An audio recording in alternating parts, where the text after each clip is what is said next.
Super star ரஜினிகாந்தை வைத்து ஒரு முழு நீள காதல் படம் இயக்க வேண்டும், அதுக்கான கதையும் தங்கிட்ட தயாரா இருக்கு அப்படின்னு சொல்லியிருக்காங்க இயக்குனர் சுதா கொங்கரா.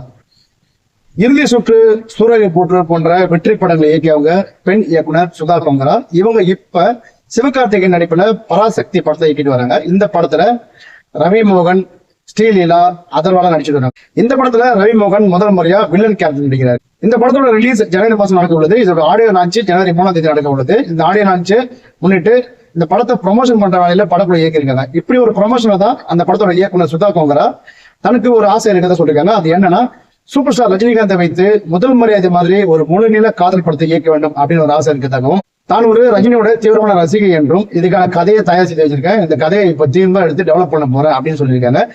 அது இல்லாம ஒரு முழு காதல் கதையை ஒரு தெலுங்கு நாவல படிச்சு அந்த படத்தையும் டெவலப் பண்ண போறேன் அப்படின்னு சொல்லியிருக்காங்க.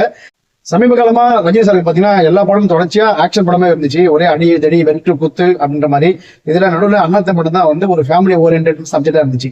இதுல வந்து இவங்க சொல்லிக்கிற ஆசை ஒருவேளை ரஜினி சார் ஏத்துக்கிட்டாங்கன்னா அவருக்கு ஒரு முழு நீள காதல் கதையா, எப்படி எம்ஜிஆருக்கு ஒரு அன்பேவாவோ, சிவாஜி சாருக்கு ஒரு முதல் மரியாதையோ, அது போல ரஜினி சாருக்கும் இந்த படம் ஒரு முழு நீள காதல் படமா அமையலாம் என்று எதிர்பார்க்கப்படுகிறது.